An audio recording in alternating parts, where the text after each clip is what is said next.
Իրականում Հայաստանում շատ երկար տարիներ օտարերկրյա հեռուստաընկերությունների ազատ հեռարձակման հարցը միշտ քննարկման նյութ է եղել եւ քննադատության նյութ է եղել կան բազմաթիվ դեպքեր, որ բողոքի ալիք է բարձրացրել հին մարդիկ կհիշեն Պրավդայի եւ Իզվեստիայի դեմ Ղարաբաղյան շարժման առաջին շրջանում ինչ ընդվզումներ կային բայց այս օրենքը այդ կարգավորումների մասին չի որովհետև նախ մի հստակություն հեռուստատեսության ռադիոյի ազգային հանձնաժողովի բյուջեն արդեն հաստատված է 25 թվին այս օրենքը մտնում է ուժի մեջ խոսում է որ կաբելային բոլոր կաբելային այդ բոլոր ցանցերի օտարերկրյա հեռուստաընկերությունները պետք է մոնիտորինգի ենթարկվեն ես դիցուկ պատկերացնում եմ մեր տան հեռուստա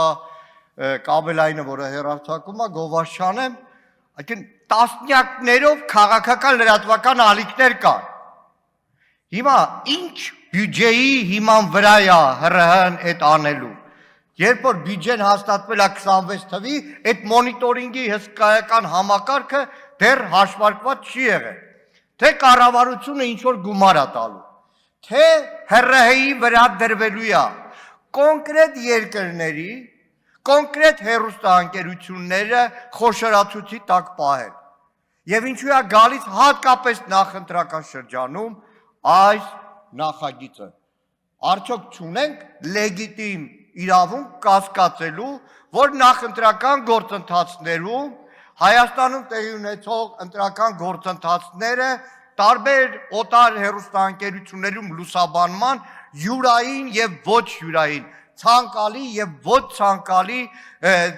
հայացքով անելու եւ պայմանական ամբողջ քարոզարշավի նախընտրական շրջանի ընթացքում ինչ որ կոնկրետ հեռուստաընկերությունների գործունեություն կասեցնելու համար շնորհակալ եմ